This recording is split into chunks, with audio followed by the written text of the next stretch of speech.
ሃይማኖት ወይ እምነት የሾው ቢዝነስ አይደለም። እኛ የፈለግነውን እያደረግን ኢንተርቴን ከምናደርገው አካል ደስታን ምንፈልግ የክርስትና እምነት ወይ ደግሞ ያለንበት ህይወት ሌላ ነው አካሄዱ። የእምነት አቋማችንም ስንመለከት ወይ ደግሞ ዌስትሚንስተር ኮንፌሽን ብለን የምንጠራውን የፍጥረት ዓላማ እግዚአብሔርን ማክበርና በሱ ደስ መሰኘት ነው። ከደስታው በፊት ክብር ይቀድማል።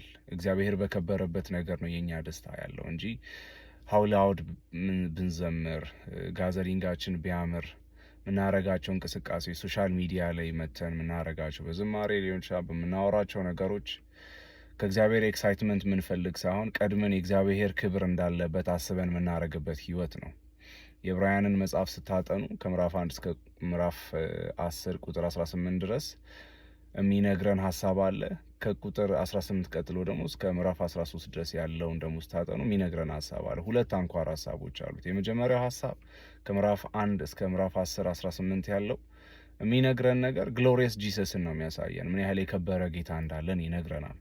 ይህ የከበረ ጌታ ከመላእክት የላቀ፣ ከካህናት የላቀ፣ ከመስዋዕት ስርዓቱ የላቀ የገነነ ጌታ እንዳለ ይነግረንና ምዕራፍ 10 18 ቀጥሎ እስከ 13 ያለውን ስታጠኑ ደግሞ የከበረች ቤተክርስቲያን ምን ልትመስል እንደሚገባ ይነግራችኋል።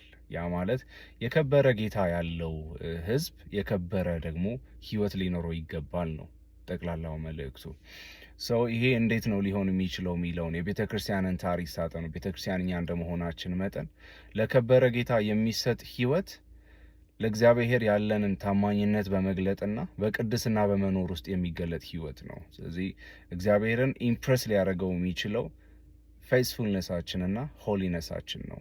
ሜክ ሹር በምናደርገው ነገር ሁሉ እግዚአብሔርን በዚህ መልክ የተከተለ እንደሆነ እግዚአብሔር ይርዳን።